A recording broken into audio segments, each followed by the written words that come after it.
Foi esse medo que fez a gente se empenhar mais para dobrar o resultado, digamos. Então, E como é que foi foi o próximo importante. lançamento? Foi o 6 em 7. Foi 6 em 7. Foi cento e quanto? No total ali das vendas foi 107. A gente fechou o E carrinho. quando aconteceu? Abriu. Abriu agora? Foi agora, é.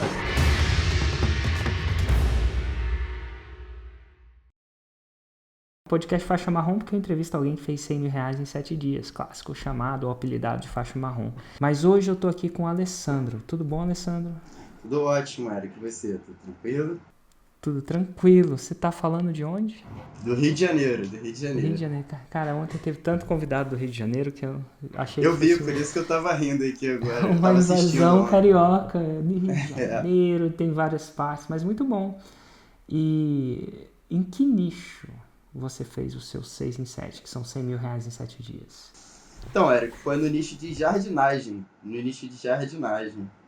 Jardinagem. Então tá bom. Exatamente. A gente sabe como é que começou. Ou como é que terminou.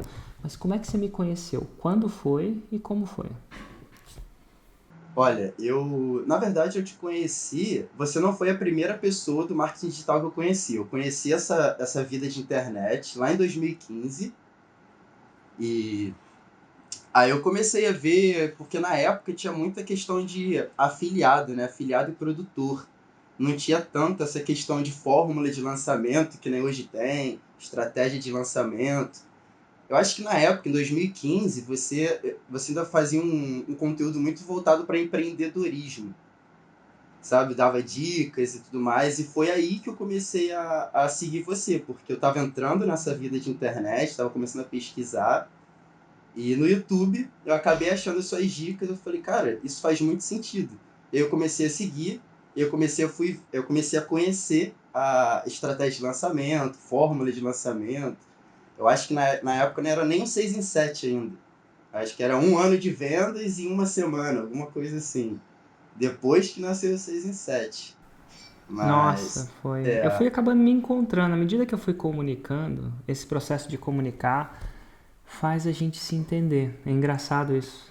Mas quanto mais vídeo a gente faz, mais clara fica a nossa comunicação. Depois que eu comecei a fazer o 747 como esse que eu fiz hoje, não sei se você chegou a assistir esse que eu fiz hoje. hoje eu entrei um pouquinho, mas aí como eu tinha que preparar aqui, tomar um Tinha que café, preparar, não foi. Eu acho que eu descobri uma coisa sobre mim. É engraçado que quando a gente fala com outra pessoa, a gente acaba descobrindo uma coisa sobre a gente mesmo. sim, sim. Descobri uma coisa sobre mim visceral que eu não tava na superfície ainda.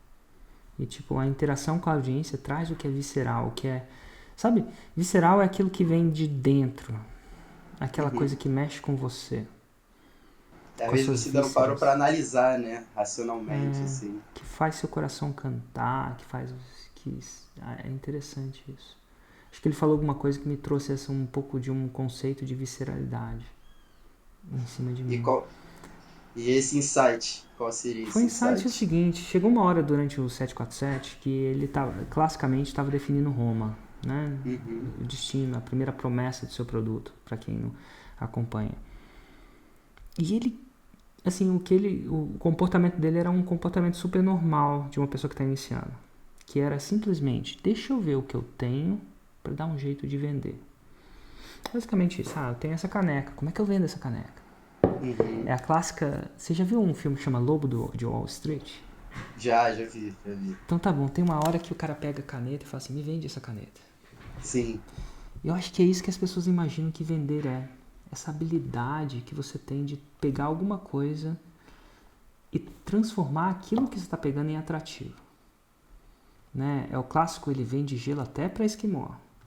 E não podia ser uma coisa que mais diferente da forma de lançamento na minha visceralidade em mim. Porque para mim, depois de ver muita gente fazendo 6 em 7, não é uma questão de. Pelo menos eu acredito que no ápice da coisa, não é uma questão de eu tenho esse copo, como é que eu torno esse copo atrativo? Tá longe de ser. Sempre foi, primeiro foca no seu. Qual que é o problema que ele tem? Sim. Qual que é o problema que ele tem? Como é que você pode ajudar a resolver? Então é mais um foco no. Peraí, deixa eu ver como é que eu ganho dinheiro vendendo isso. E transformando o foco, qual que é o problema que essa pessoa tem? Deixa eu tentar ajudar ela a resolver. E o dinheiro vem com uma espécie de consequência.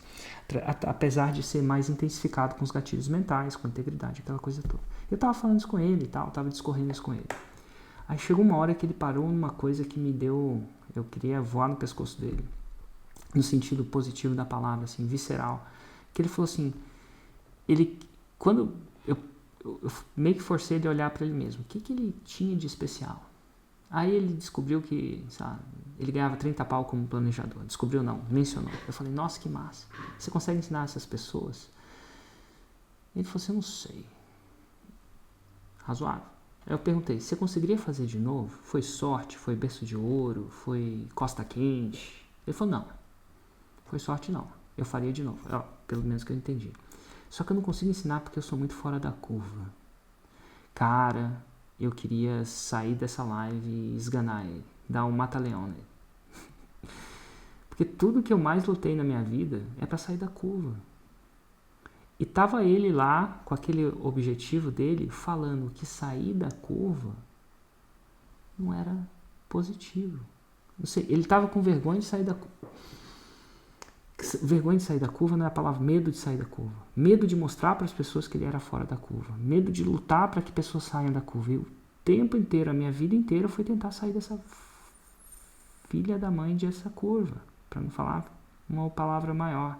Eu odeio a curva. Uhum. Eu não nasci para estar na curva e não acho que as pessoas me seguem porque elas querem estar na curva também não. Que a curva é outra história. Então, assim, na minha cabeça eu queria que ele ficasse bem de estar fora da curva. Porque na maioria das vezes a gente se encaixa na curva para não ser cortado. Sim. A gente se diminui para se encaixar. Nas festas, às vezes se diminui. A gente não fala tudo que a gente é. Eu não tô falando de ser escroto, não. Eu tô falando de falar a coisa como é. Uhum. Ser orgulhoso de ter conseguido o que você conseguiu, respeitosamente, com integridade. Sabe? E assim, a minha vida inteira foi lutar contra essa desgraçada dessa curva. Porque as pessoas querem curva. Eu não dou curva. Inclusive, se você quer curva, eu falei pra ele, você quer curva? Vai embora, velho. Eu perguntei pra ele, qual foi a última pessoa que você seguiu que tá na curva? Na área dela. Ninguém segue ninguém que tá na curva. A gente quer fora da curva. É engraçado resultados isso. medianos, né? E eu não sabia o quanto...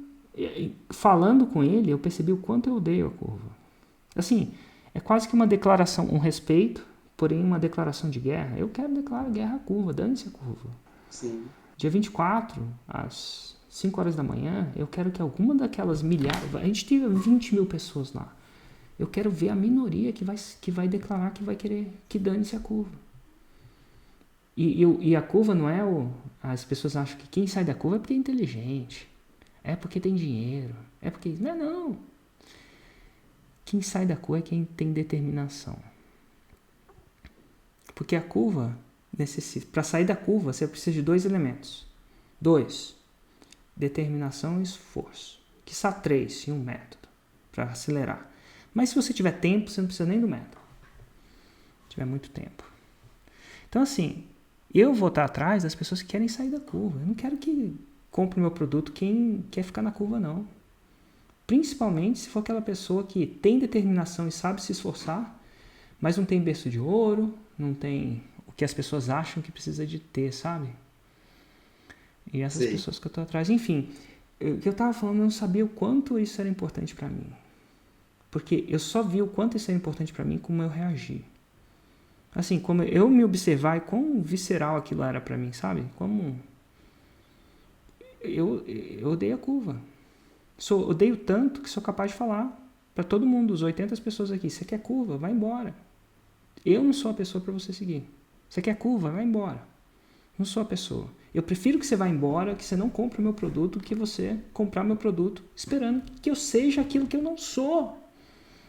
É muito louco isso. Então, assim, quando você fala que no começo eu começava com um ano de vendas de 7 dias, à medida que foi passando, eu comecei... Lembra que eu falava muito de empreendedorismo, né? Sim. E eu fui descobrindo que era visceral para mim. No final eu fui cada vez mais entendendo o que era o que eu queria. Isso demorou 7 anos, né? Uhum. É, E isso. muito bate-papo com o aluno. E muita terapia.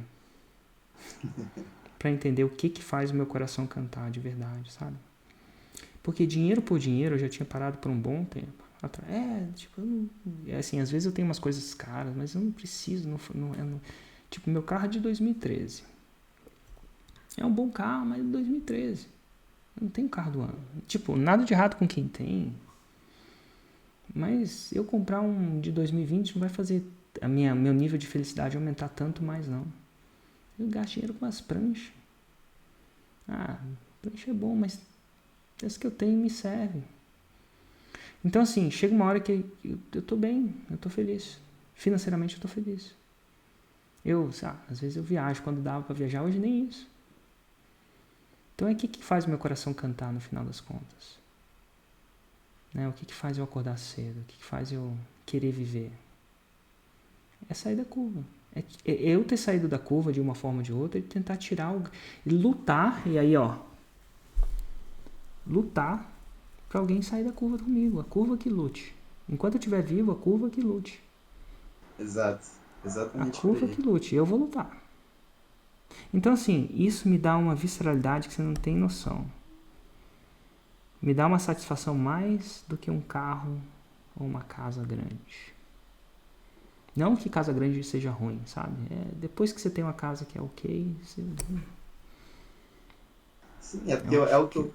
é o que eu costumo sempre falar também. O 6 em 7 ele não é, digamos assim, ele não é o dinheiro, sabe? Não é os 6 dígitos.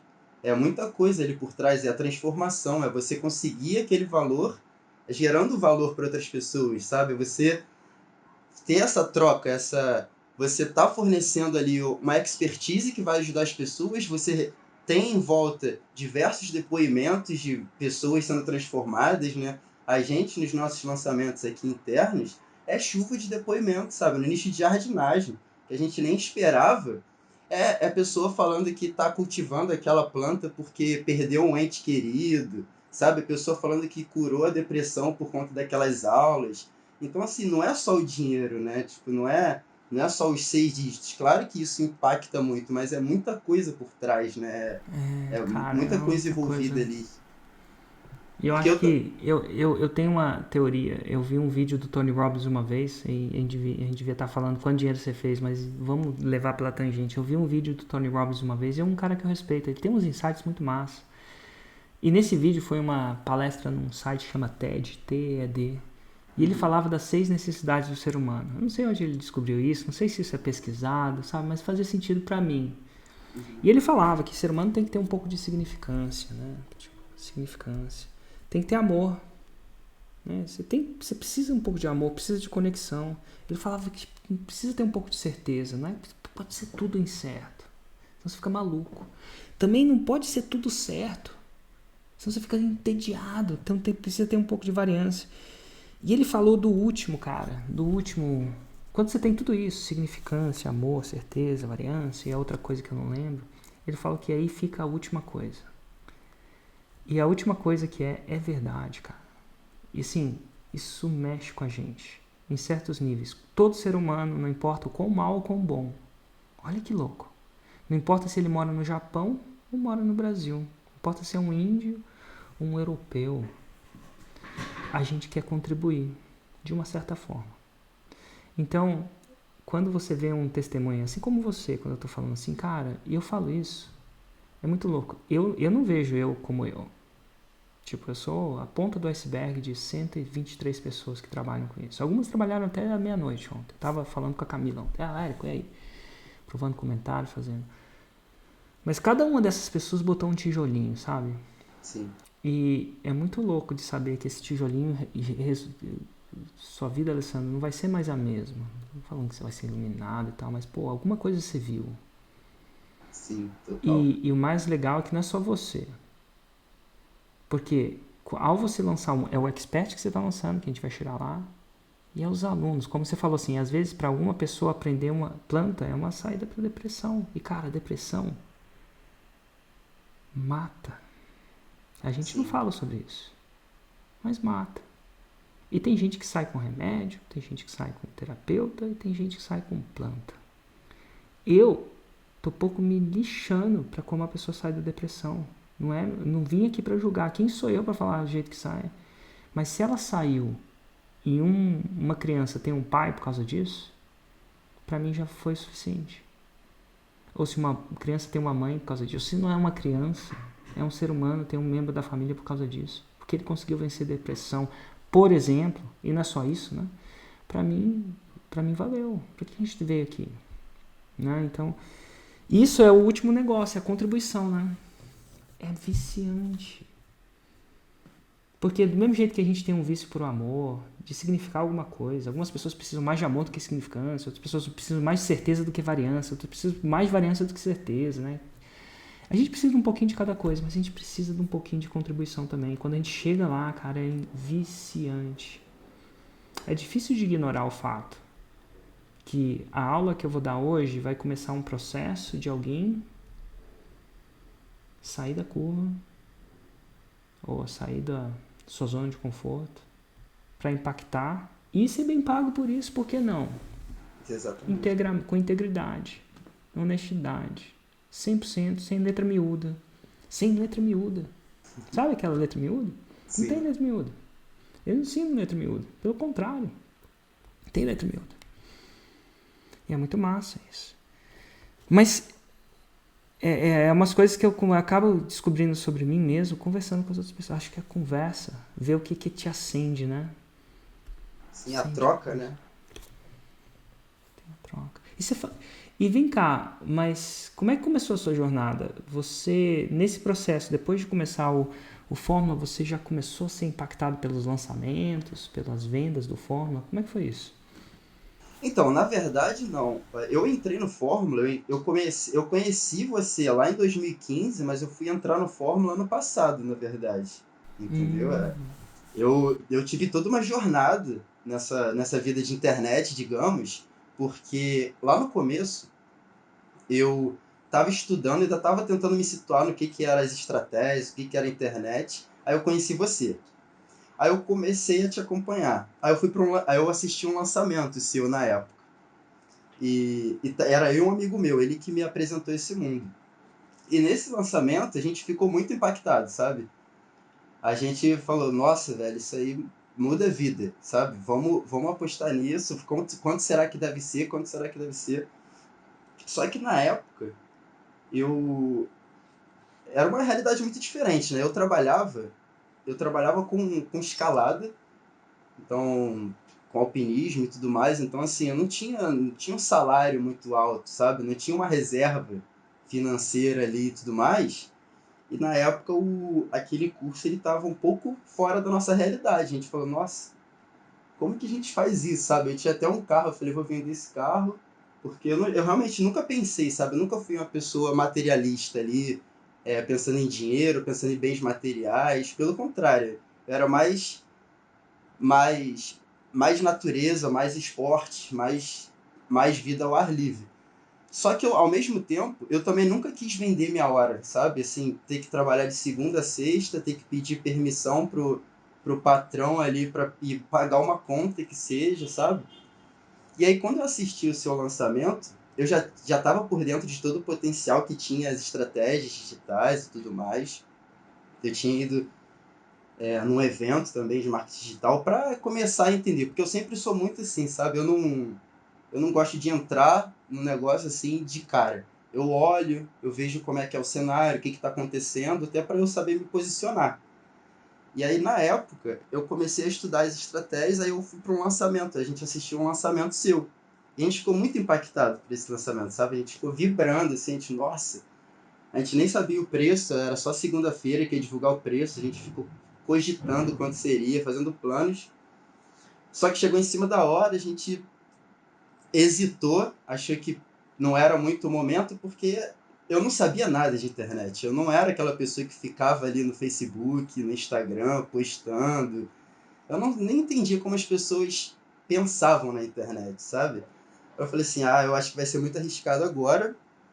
E aí eu comecei a aplicar outras estratégias para ir aprendendo as coisas aos poucos, sabe? Então a minha curva de aprendizado foi muito longa porque eu fui aprendendo passo a passo. Então Logo depois, eu fiz um outro curso, aí eu fiz um e-book próprio para aprender como é que eram as estratégias de construir uma página, utilizar e-mail.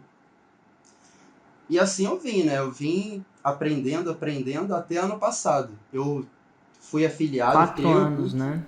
Oi? Se a gente ir de 2015 a 2020, 4 anos, né?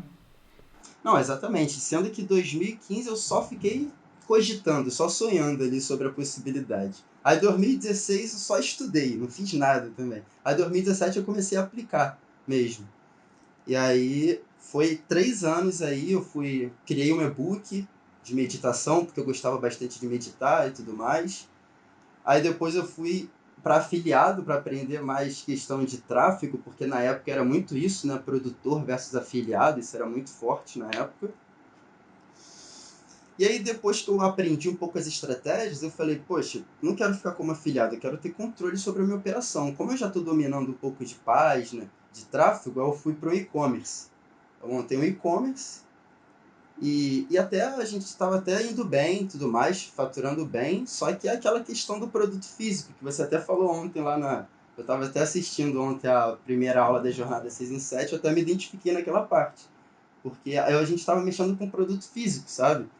Então a gente tinha muito problema de devolução, correio, atraso, suporte era gigantesco.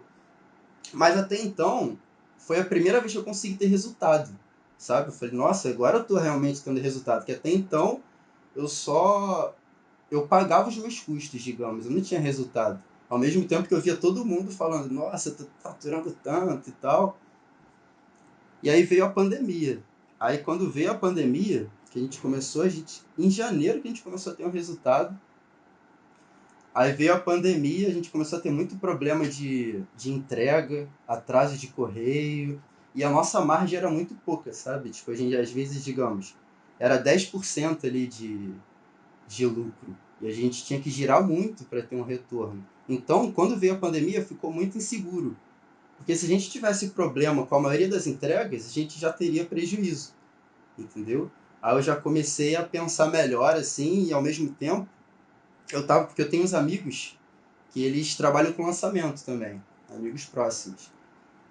E eu tava vendo eles, poxa, com os projetos se dando benzão, sabe? Tipo, contando as histórias, os depoimentos e tudo mais. Eu falei, eu acho que o caminho é o... Acho que eu vou voltar para infoproduto mesmo. Porque produto físico, assim, não tava muito feliz com aquilo, sabe? Não, o suporte que tinha era basicamente reclamação de entrega, sabe? O produto não chegou, ou troca.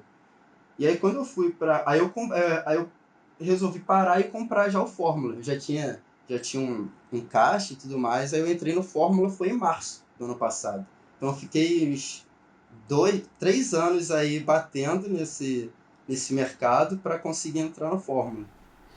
Cara, e eu vou falar assim, no começo, talvez se um Fórmula fosse mais barato, talvez você tivesse comprado. É isso que dinheiro era um problema baseado no que você tinha, sua realidade. Sim, sim. Como é que você arrumou o dinheiro em março, então? Você já tinha um dinheiro ou isso virou mais prioridade? Como é que você levantou a grana?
E ó, vou fazer uma pausa aqui.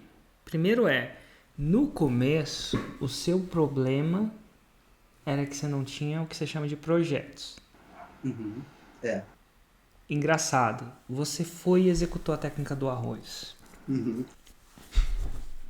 Terminou os 303 mensagens por dia, 6 dias, você trocou. Você percebeu que você trocou de problema? O problema passou a ser: eu tenho projeto demais. Sim. Justo, é muito louco. E parabéns, porque é muito louco a gente desistir antes da hora. Nosso corpo não foi. A gente quer resultado muito imediato. Né? Uhum. Corpo imediato, quer sobreviver imediatamente. A gente quer comer um chocolate que imediatamente eu quero estar feliz. Eu não quero estar magro daqui a 3 meses, eu quero estar feliz agora. É um corpo, é um ser humano. Nosso cérebro foi programado para isso. Você foi contra a programação do cérebro. E quando você vai contra essa programação, adivinha de onde você sai? Sabe o que você abandona? Você Não. abandona a curva. A curva desiste. Na semana 3, a curva não aguenta. E aí você passa a ter problemas de gente que está fora da curva. Sabe qual que é o problema da curva? Não tem projetos para lançar. O problema de quem está fora da curva também tem um problema. Olha que louco, seu pai fala isso, é um problema, porque, cara, você tem que falar não para 2 pessoas. É muito louco isso. Bem-vindo ao mundo fora da curva. Sim. Mundo fora da curva, você tem mais projetos do que você dá conta. É muito louco isso. E para você ter problemas de quem está fora da curva, você tem que fazer coisas que as pessoas não fazem. Sim. Fora da curva. É E é o que eu muito louco. sempre... Aquele momento, é engraçado. Naquele momento, é o que define quem está na curva e quem está fora. E o mais louco disso tudo é que tão doloroso também não é mandar 3 mensagens por dia, pelo amor de Deus. Não é. Assim, eu não acho que... Assim, tem coisa mais difícil na vida, tá? Não tô falando que é fácil. Você tem que prospectar, você tem que botar... Mas tem coisa mais difícil na vida. Tem gente que lava o banheiro. Tem gente que, sei lá, trabalha de sol a sol. Nada de errado. Quando sol a sol, eu falo não de muitas horas. Eu falo de sol a sol. Tem gente que você entra, pega o carro aqui, é um gari, tá limpando a rua e não tem nada de errado. Graças a Deus que temos, mas é foda. Tem gente que é lixeiro, não é um trabalho fácil. É tipo o cara pegando lixo, ele tá em cima de um caminhão que tá andando, é arriscado, na minha opinião. E pô, isso é foda. Isso é difícil. Mas sim. Aí uma decisão de sair da curva, que louco. E eu quero só trazer à tona para as pessoas que você começa a ter problema de que quando você sai da curva você continua com problema, tá, gente? Você só tem problemas diferentes. Tem gente, olha que louco. Eu trabalhei em banco, né? Cara, é surreal o que eu vou te falar agora, mas é verdade. Tem gente que o problema é não ter dinheiro. A maioria das pessoas. Mas acredite ou não, quando você sai da curva, adivinha qual é o seu problema? Ter dinheiro. Demais. Ter dinheiro demais passa a ser um problema. Como assim? Passa a ser um problema. Não sei onde eu ponho. Põe isso, põe aquilo, onde eu coloco. Não coloco, é arriscado, não é? Deixo isso e aquilo. Segurança da não família. Ter dinheiro para comprar um carro é um problema. Tem gente que ter dinheiro demais para comprar um carro pode ser um problema. De repente te dá muito destaque. Isso, no país que a gente vive, pode ser, não sei, no Rio de Janeiro, por exemplo, é uma coisa a se pensar. Você quer estar andando num carro muito caro no Rio de Janeiro? Não sei. Tá bom? Então por isso que eu falei, é discutível e é um problema. Tem muitos amigos meus muito ricos em São Paulo que tem um carro que não parece um carro de rico. Super blindado, mas é um Hyundai. Nada de errado com o Hyundai. Passa a ser um problema. E eu não estou falando que vai ser um problema sempre não. E eu não quero dizer se a segurança é um problema não. A gente vive no que a gente vive. Não estou aqui para reclamar. Longe de mim. Reclamar, quem fica reclamando é a curva. Eu não estou aqui para reclamar. A curva reclama. Eu estou aqui só para dizer que fora da curva a gente começa a ter problema fora da curva. Que são problemas melhores de se ter. Eu prefiro muito ter problema de ter dinheiro demais do que ter dinheiro de menos. Mas é muito louco. Uma decisão de fazer o que a curva não faz te leva a ter problemas diferentes. Mas enfim, você escolhe esse uma. Deixa eu te perguntar uma outra coisa, fiquei até anotei aqui. O que você escreveu na mensagem? O que era a mensagem? Era um texto em direct, provavelmente, é isso? Eu mandava, ó, tinha pessoa, porque essa que é a realidade. Eu também não queria, eu tava, como eu já sabia um pouquinho de construção de página, de tráfego, eu tava procurando pessoas que já tinham uma certa audiência. Isso também Exato. dificulta. E que mensagem você escrevia para ela? Você falou assim, fulano, mais ou menos assim, em linhas básicas. Fulano. Então, na verdade, eu usava tipo um pouco das estratégias ali de gatilhos mentais, de estrutura de uma oferta e tal, e era sempre personalizado. Eu não pegava uma mensagem Ctrl+C, Ctrl+V. Eu olhava o conteúdo da pessoa, eu via um ponto forte, eu via alguma coisa, aí eu já chegava criando uma conexão, sabe? Ah, oi, tipo no caso da jardinagem. Pô, também gosto muito de jardinagem, de natureza e tudo mais, parabéns pelo trabalho, né? Pra, tipo, e aí depois eu começava a falar, pô, e aí eu sempre falava sobre o potencial daquele nicho. Porque eu também não saí procurando qualquer pessoa. Fiz uma lista dos nichos que eu mais me identificava e que eu achava que teriam alguns problemas a serem resolvidos. E aí nesse nicho, eu já tinha, tipo, eu já sabia que era o potencial. Então eu falava bastante isso, sabe? Eu falei, olha, seu trabalho está muito legal, só que você não está explorando todo o potencial que você poderia explorar, nas suas estratégias. Eu acho que se você fizesse assim, poderia te dar mais resultado. Eu acabava dando mais uma solução também do que tipo chegar com uma proposta de parceria, sabe? E aí no final eu deixava a pessoa à vontade se ela quisesse conversar sobre uma estratégia de lançamento, sobre outras coisas. Era uma mensagem mais personalizada, assim, era tipo, não era Estabelecia conexão, fazia reciprocidade, dava uma sugestão. exatamente. Aí depois eu falava um pouco de mim, né, a prova, botava lá uns prints de alguns resultados que eu já tinha tido com tráfego pago, mostrava algumas páginas que eu já tinha construído, deixava lá tudo, sabe, se a pessoa quisesse conferir, tava tudo lá certinho. E deixava, assim. Aí eu não Deixava fiz ela uma. te contactar.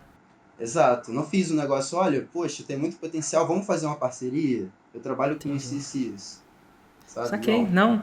Fecha parênteses. E aí, você tinha esses três, escolheu da jardinagem, como é que foi?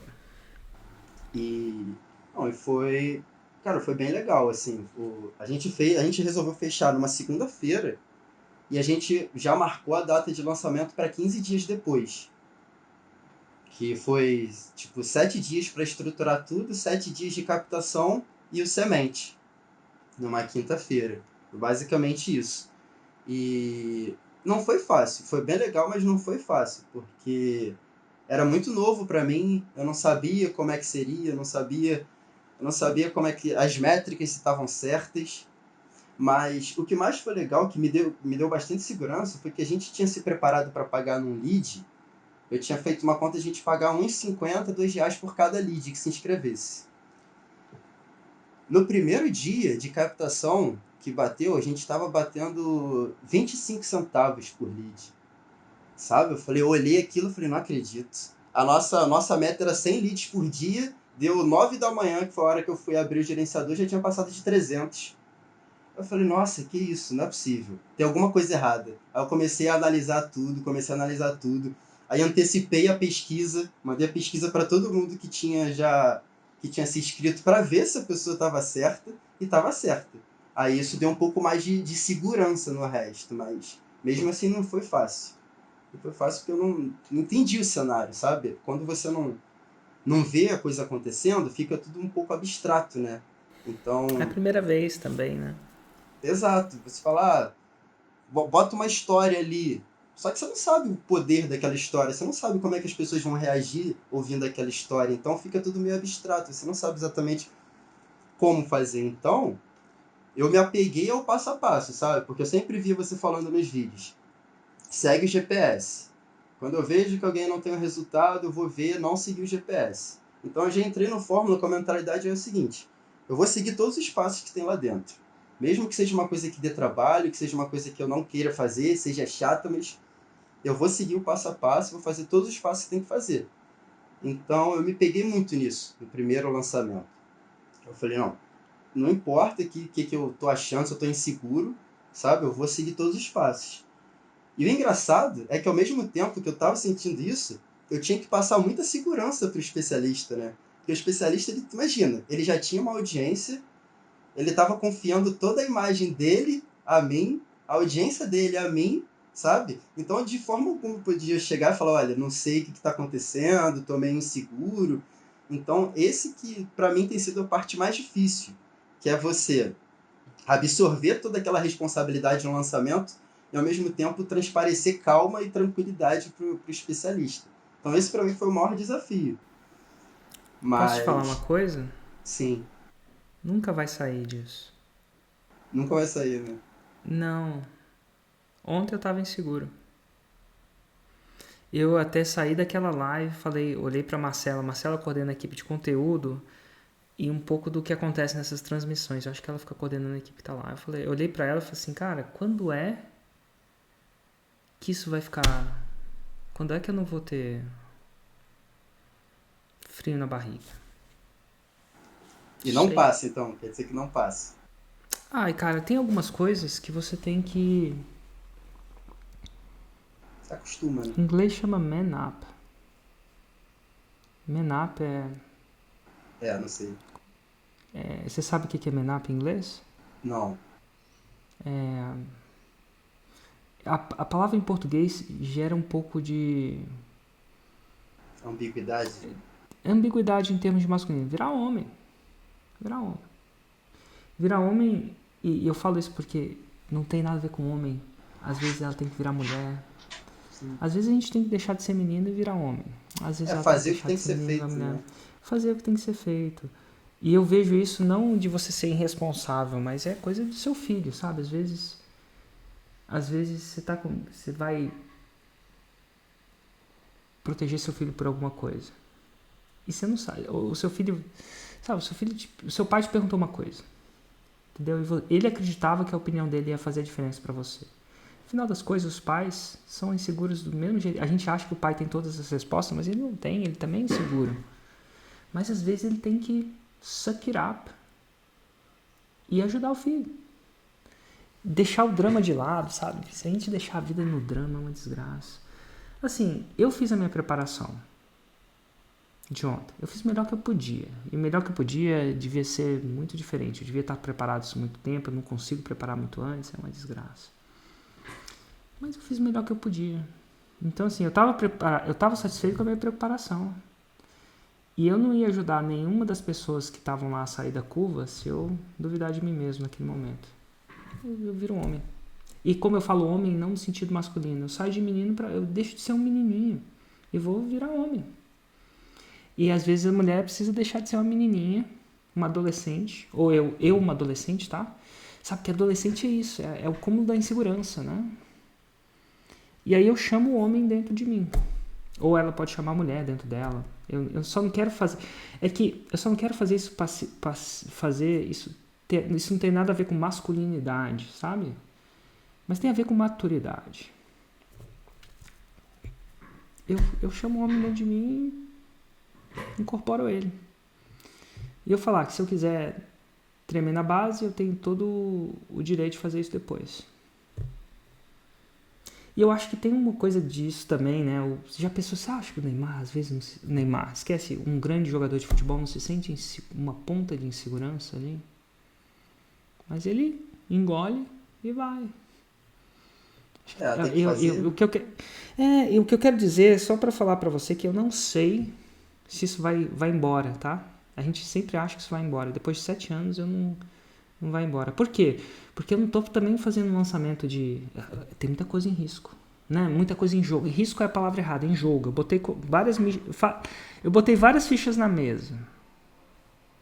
Algumas muito interessantes. E no meio tem um monte de coisa que não sai do jeito que eu imaginava que ia sair. Porque tem muita coisa... Se você tecnicamente está analisando esse lançamento, você está vendo coisa nova lá. Uhum. Você está vendo coisa que você não via antes. Eu tô arriscando. Botando em risco. Então eu tenho meu cookie na mão também. Até porque o investimento é alto. né, no nível de jogo que eu tô jogando. Senão também fica sem graça. Então o que eu quero dizer é que nunca vai acabar. Então, e se não é, e você tem que fazer isso pro seu expert. Não quer dizer enganar, tá? Mas às vezes você tem que virar homem. Virar homem é deixar de ser um menino, deixar de ser um adolescente. Entendeu? Cara, imagina um cirurgião. Você acha que no final das contas tem cirurgia que ele não... Acontece um... Cara, ele tem que ir lá e faz a cirurgia. Ele vai ficar titubeando na cirurgia. Titubia depois, respira depois, chora depois. Mas não no meio da cirurgia, né? Sim, exatamente. E você estava com uma atitude de cirurgião. Eu me preparei o melhor que eu podia. Esse paciente foi me dado aqui, tá na minha frente, está aberto. Eu vou lá e vou fazer o que eu tenho que fazer para costurar ele e, se possível, salvar a vida dele. E eu acho que no seu lançamento é o seu expert. O seu expert te deu o voto de confiança. Não quer dizer que você é perfeito. Você vai fazer o melhor que é possível. E às vezes você engolir sua insegurança e fazer o que melhor que você pode naquele momento. Porque você foi o cirurgião escolhido. Exatamente. E é isso, não é? Mas é uma cirurgia. Eu acho que o CPL é uma cirurgia. Quando é ao vivo, é uma cirurgia. Pra mim é uma cirurgia. Eu entro e falo assim, se eu fosse um cirurgião, eu deixava esse paciente no meio do caminho? Não deixava. Aí eu entro. Inclusive, essa ideia de mentalidade de cirurgião eu vi numa palestra do Roberto Chiniachik. Aprendi com ele. Assim, às vezes você tem que ser cirurgião, cara. Pensa que o que você está fazendo é uma cirurgia. Nada, inclusive eu acho que ele é cirurgião, né? Não sei, não cara, conheço. Acho que é. Ele falou, não sei se eu era a pessoa perfeita para fazer essa cirurgia, mas essa cirurgia chegou para mim. Então, engole e faz. Melhor que você pode, né? Mas enfim, eu entendo isso. Mas aí você, mesmo inseguro, você estava lidando com o que você estava lidando, né? Com essa insegurança. Sim, porque os sinais estavam bons, sabe? As pessoas estavam engajando bem. Então, assim, a insegurança é mais porque é uma coisa nova, né? A gente nunca teve contato, então tudo que é novo gera essa insegurança, assim. Mas... Com certeza. E também por conta disso que você falou, porque ele confiou a mim, né? A audiência dele, a imagem dele, então tem esse peso, mas foi isso, eu fui seguindo passo a passo, sabe? Fui fazendo tudo que tinha que ser feito. Mas eu confesso que antes, no dia anterior do lançamento de Semente, eu fiquei bem nervoso, assim, pra dormir, imaginando como é que seria, porque eu tava com medo, na verdade, porque eu investi sozinho nesse lançamento. A minha oferta era essa, eu investia, ele entrava com a audiência, eu entrava com todo o investimento. Sim. E aí, no dia anterior, eu tava muito inseguro. Eu falei, cara, será que a gente vai fazer pelo menos 10 vendas? Eu queria fazer pelo menos 10 vendas para validar. E o ticket era baixo. Isso também tava me deixando inseguro, sabe? A gente tinha botado um ticket de R$229. Eu falei, cara, a gente vai precisar fazer bastante venda. Mas acabou que deu tudo certo, sabe? Acabou que deu tudo certo, assim, a história que ele contou, acabou que a gente não conseguiu seguir muito bem o script, porque foi o primeiro contato dele ali com o script, ele nunca tinha falado scriptado, nada. Então foi um pouco ali do que ele entendeu que era para fazer e um pouco do que eu passei para ele fazer, sabe? Então, assim, mas foi bom, foi bem, seguindo a cartilha. A gente... Faturou quanto? Oi? Qual foi o faturamento? A gente fez R$33 mil no lançamento. Ah, garoto. A gente fez mais de 100 vendas, acho que foram 100 e pouco, 130 vendas, uma coisa assim. Respirou fundo? Nossa, pô, foi um alívio gigantesco. Quando a gente abriu, porque a gente abriu a oferta ao vivo, né? Quando a gente abriu a oferta, na mesma hora, assim, sabe? Tipo, a galera já começou a comprar e tal, então aquilo foi um alívio, assim, sabe? Tirou um peso gigantesco das minhas costas, assim, um mix de alegria e tudo mais, porque eu tava muito inseguro mesmo, assim, e, pô, foi muito bom, foi muito bom. A gente fez 100 e poucas vendas. O especialista mesmo, ele saiu da live todo bobo e mandou uma mensagem, falou, rapaz, eu saí da live e já faturou tanto, acho que ele já tinha, na conta dele da Hotmart, já tinha dado R$7 mil, sabe? Ele falou, rapaz, saí da live, já ganhei R$7 mil. Falei, exatamente, isso daí já é seu. Ainda tem mais um pouquinho, né? Que o lançamento era quinta e até terça-feira, o carrinho aberto. Que massa, Falei, cara. exatamente isso. E como é que foi o segundo lançamento? Como é que da segunda vez? Você foi pro interno? A gente foi pro interno, a gente foi pro interno. Falei, não faz Uhum. sentido fazer um semente aqui depois de mais de 100 vendas. A gente já foi pro interno e foi bom, cara, foi bom. Foi bom porque eu também estava bastante inseguro e isso me fez seguir todo o passo a passo, sabe? Então, é bastante coisa para fazer e tudo mais. Então, eu assisti o Fórmula umas 10 vezes, fui anotando qual que eram os passos que eu tinha que fazer, sabe? Tipo, olha, eu tenho que fazer isso aqui, eu tenho que fazer isso aqui. Fiz como se fosse um checklist. Eu fui fazendo. Ele também. Eu fazendo muito um trabalho também de elevar a moral do especialista para ele ficar mais animado, sabe? Tipo, mostrando os resultados e tal, assim, sempre procurando deixar ele bem animado também, sabe? Junto. E foi bem legal. A gente fez um evento, teve uma aderência enorme pela audiência dele, sabe? Então foi ótimo, foi muito legal mesmo. E aí a gente foi que a gente faturou também 77 mil reais. Ah, tá uma boa curva com jardinagem. Olha só que legal. E aí você foi pro terceiro lançamento, qual foi o faturamento do terceiro? Então, aí o terceiro foi 68 mil. Bateu A uma gente deprê? bateu. Que a gente investiu o dobro, né? Nossa. No primeiro a gente investiu 4 mil, no segundo a gente investiu 10 mil, aí nesse terceiro a gente investiu 20 mil. Tá. Aí, E ó, gente, eu vou falar isso para as pessoas que estão assistindo. É deprê no mundo paralelo quando você investe 20 e volta bruto 68. Olha só o problema dele. Olha só o problema dele. Engraçado isso, para um alpinista do Rio de Janeiro. Não sei quanto você ganhava no alpinismo, mas eu vou chutar que não era isso. Até porque com você tinha. certeza, né? Então, assim, o problema de quem tá fora da curva, e soa como um problema, e eu não quero desmerecer isso não. Pô, você faturou 77, parece que você tá encolhendo. Mas Sim, esse é o problema de quem tá fora da curva. E se a gente não se ligar nisso às vezes, a gente entra em depressão. É o receita para o antidepressivo. Eu chamo isso de comparar lançamento com lançamento, é receita para antidepressivo. Eu já vi muita gente faixa preta no antidepressivo, com milhões faturados. E não é só faixa preta não, cantores de rock, a gente tem que tomar cuidado. A gente sempre tem que comparar o... Claro, não quer dizer que você vai ficar... O jogo é importante, mas o campeonato é mais. Então você está falando de um ano de um crescimento brutal.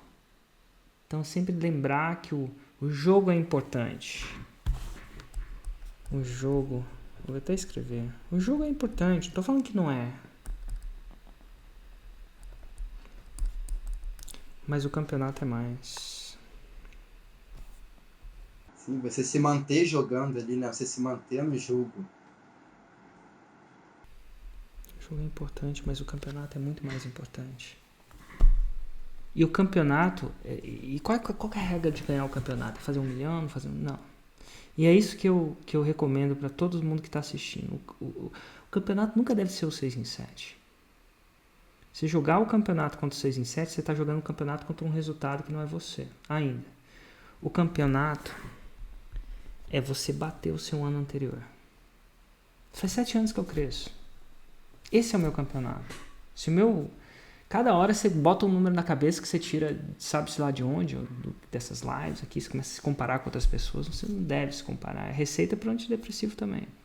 Ninguém deve entrar em depressão. Aí você ajuda a curar a ansiedade com jardinagem ou a depressão. Eu ajudo a falar assim, cara, vamos botar as regras do jogo. O jogo é importante, o campeonato é mais. E o campeonato não é fazer o 6 em 7, é você crescer. Isso é, seu ano ser melhor que o ano anterior.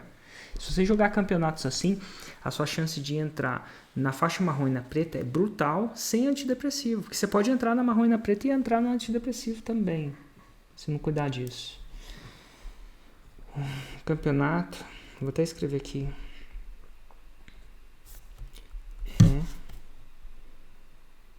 Esse ano ser melhor que o anterior.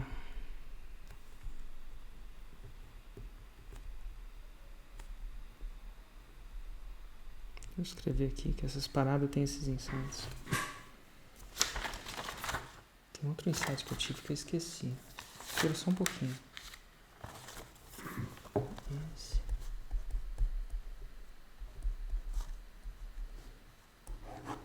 Show, para lá. Tava só 3 regras aqui. Mas ao mesmo tempo também, esse baque que a gente teve foi bom, sabe? Porque fez a gente. Porque aí a gente já estava começando a perder um pouco daquela insegurança, sabe? A gente estava começando a perder um pouco do medo. E foi por isso que a gente teve menos resultado também, porque os resultados, a gente fez teve um resultado muito bom, fez o segundo, teve um resultado muito bom. No terceiro, talvez se a gente tivesse um resultado muito bom, no quarto, no quinto, a gente nunca ia parar para consertar as coisas que a gente teve que consertar para fazer esse próximo, que foi o que saiu 6 em 7 agora em abril. Então, Engraçado que você usa o medo como ferramenta, né? Você não queria voltar a isso.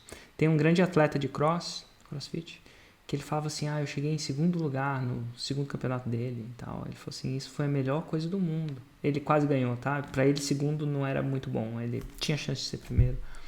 Ele falava assim, eu tinha sentido o gosto da vitória e tinha sentido, cara, segundo lugar pra ele foi uma derrota, tá? Porque ele vinha de um primeiro lugar. Eu falei assim, eu não quero sentir isso de novo. Isso, eventualmente, no podcast que ele falou, culmina dele, toda vez que ele ia sentir aquela vontadezinha de não treinar, ele falava, não, eu quero sentir o gosto da vitória de novo. Não posso. Então ele usou aquele segundo lugar como combustível, né? exatamente. Interessante, parece que é o que você fez também. Sim, porque eu trabalhei, sempre escalei, né? Então na escalada a gente sempre lida muito com medo. E a gente fala que os acidentes surgem quando a gente perde o medo. Que aí quando você tá sem medo, você não confere os equipamentos, você não faz o double check nos equipamentos, você faz as coisas mais displicentes. Então, é mais meio que o termômetro, o medo, sabe? Ele deixa a gente consciente do momento ali. Parece que a gente fica mais atento, mais focado. Então, quando você começa a perder o medo, você acaba também perdendo foco, de certa forma. Nossa, interessante ver o medo como... Então, se alguém está sentindo medo agora... É engraçado, mas o medo dá foco, né? Sim, se alguém tá com medo e se alguém dá esse passo, mesmo com medo, ele meio que Ele ele fica fica mais focado. atento. Se você for parar pra pensar, você tem completa razão. Você dirigir a 60 por hora sem medo nenhum, pra maioria de nós, tá?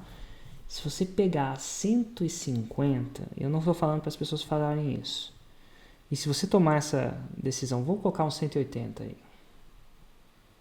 Você fica focado. Você não conversa com a pessoa 180. Na maioria de nós, não. O medo dá foco. De repente, o medo é que a gente, às vezes, usa como uma... Então, se você está com medo e dá o passo, não adianta... O medo traz paralisia também. Não vou entrar em 180. Mas se você está com medo e dá o passo, o seu cookie fica na mão e cookie na mão dá foco. E foco é o que você precisa para chegar lá. Discutivelmente é uma das ferramentas mais importantes. Logo, você sentir medo agora talvez não seja ruim, desde que você não seja covarde. Covarde é aquele que não age com medo. Corajoso é aquele que age com medo. Eu não acho que o corajoso é aquele que não tem medo. Eu não sei se ele consegue ter esse nível de controle. Porque aí ele perde... Aí você fala, aí que vem o acidente. Eu acho que o corajoso é aquele que age com medo e foca. Exatamente. Porque o dele fica na reta. Eu acho que quem não tem medo não tem noção das consequências, né? Eu acho que o corajoso que não é o que tem medo, né? O que não tem medo, eu acho que acaba sendo um pouco de inconsequente. Eu acho que o corajoso ele faz mesmo com medo. E o covarde é aquele que não faz, por causa do medo, alguma coisa. Talvez o covarde seja muito... Se entrega ao medo. Deixa o medo controlar. Não ele... É aquela coisa do menino e do homem, né? Ou da mulher e da menina. Exatamente. Um pouco É por isso que você vê muita gente aí falando que muita gente tem resultado hoje em dia falando que começou endividado. Porque às vezes não teve opção. Ele tinha que fazer aquilo, sabe? Ele tinha que se agarrar aquilo e fez. Não podia se dar o luxo de falar que tem vergonha ou que dá muito trabalho. É tipo você tá no meio da parede, né? O que você vai fazer? Assim, tem algumas paredes que voltar é pior. Sim. Tem algumas paredes, a maioria. Voltar, às vezes, é pior do que subir. Você chega, se bota numa situação, mesmo com tudo isso, E eu sei que às vezes tem aquela parede que você voltar, se você largar, alguém vai... Mas algumas paredes não tem 10 quilômetros de corda e te fazer um rapel dali. Não é isso. Sim, Às vezes voltar é pior. Então ele se bota numa situação e ele fala assim, agora é melhor eu subir. Porque voltar é pior. exatamente. E Exatamente. aí ele bota o medo contra... E não quer dizer que ele para de sentir medo, né? Não, Que ele não saia. faz. Que aí, se ele parou de sentir medo, aí ele tá virando um sério candidato a morrer.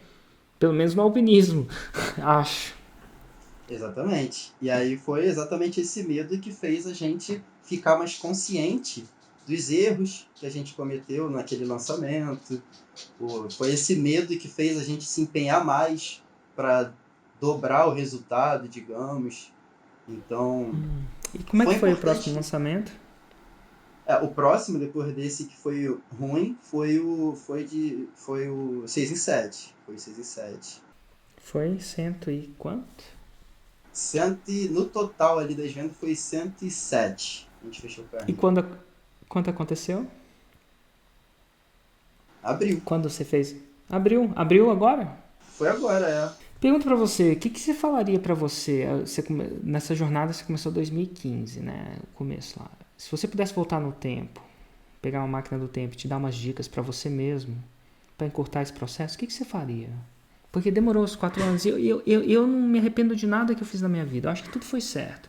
Ao mesmo tempo, sabendo que eu sei, eu ia falar para comprar umas ações do Google. Não. Brincadeiras à parte, né? Comprar um bilhete premiado. Não, eu não estou falando nesse sentido, tá? Mas o Aham. que você falaria para você mesmo, se você tivesse a chance de voltar no tempo e falar nesse contexto de...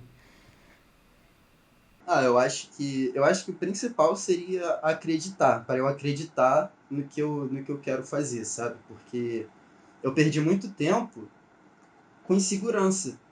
Com insegurança de que aquilo não vai dar certo. E o começo, quando você começa a trabalhar na internet, é muito difícil, porque você precisa passar muitas horas na frente do computador, né? Para você aprender. E, cara, é difícil. Você ficar muito tempo ali na frente do computador, horas por dia, sem ter resultado, você acaba sofrendo julgamentos até de si mesmo, sabe? Fala, cara, eu tô aqui já várias horas, vários dias e os resultados não estão vindo. Então, o que eu falaria é isso. Acredita mais, foca em um caminho só. Acredita mais em você? Seria a coisa? Ou acredita mais em outra coisa? Era você que você duvidava ou era o método que você duvidava? Só para entender. Eu não duvidava de mim, não. Não duvidava de mim, não. Mas eu sempre fiquei com o pé atrás de, tipo assim, pô, será que isso dá certo mesmo? Sabe? Então Será que isso era tipo, funciona? acredita no método, acredita no protocolo, acredita na situação, acredita que tem Exatamente. potencial. Exatamente. Porque a gente vê muitas promessas, né? Ao mesmo tempo que tem muitas promessas, tem muita gente falando que isso que não dá certo. Então, porque na internet todo mundo fala o que quer, né? Então, eu perdi muito tempo procurando ver se as coisas realmente davam certo do que eu me empenhando em fazer acontecer, sabe? Meus primeiros anos foi basicamente isso. Fiz tudo com o pé atrás, mais para ver se dava certo. Então acho que se eu fosse mudar, eu mudaria isso. Tipo, entra de cabeça e faz o melhor que tem que ser feito, sabe? Desde o começo.